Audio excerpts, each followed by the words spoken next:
I'm Dan Waisner, and I have 4 downs to recap the second round of the high school football playoffs. First down, fast starts. In all 3 local playoff games, Sauk Valley teams scored on the opening possession. In the marquee matchup between Newman and EPC, Jake Snow took the first handoff 79 yards for a touchdown.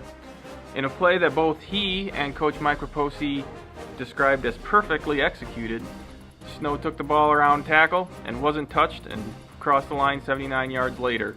That was just a perfect play. Our kids got off the ball well, sustained their blocks, and our lead backers picked up their back, and then it was just up to Jake, and he's dynamite out there. In the EP Stillman Valley 3A playoff game, the Panthers took a little bit longer to score. It took 8 plays exactly. Chris Bauer took a 4th down and 7 play, 47 yards into the end zone to give Erie-Prophetstown the early lead.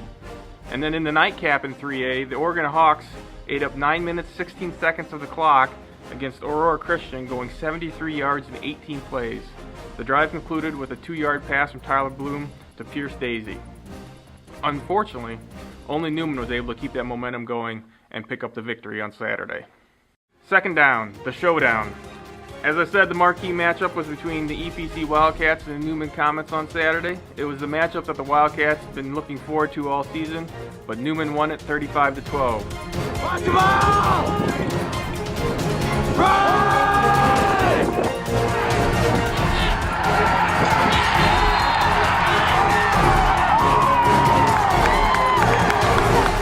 The dream turned to a nightmare pretty quickly for the Wildcats. As I said, Snow scored on the very first play.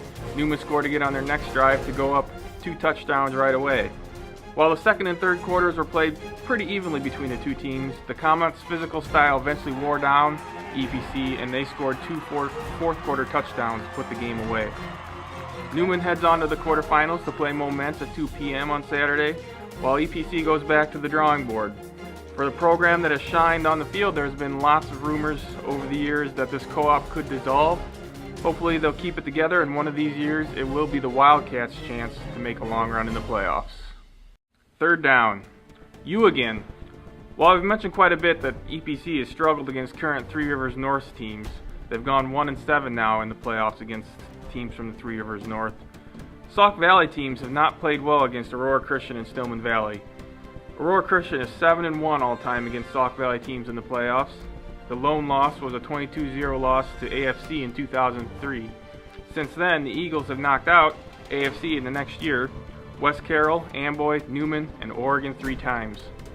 Stillman Valley, on the other hand, is 9-0 all-time against Three Rivers North teams in the playoffs after knocking out Erie-Prophetstown on Saturday.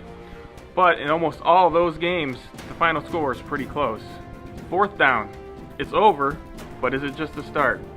The Erie-Prophetstown Panthers finished the season with an 8-3 record and picked up the co-op's first playoff win and the first playoff win for either community in 25 years.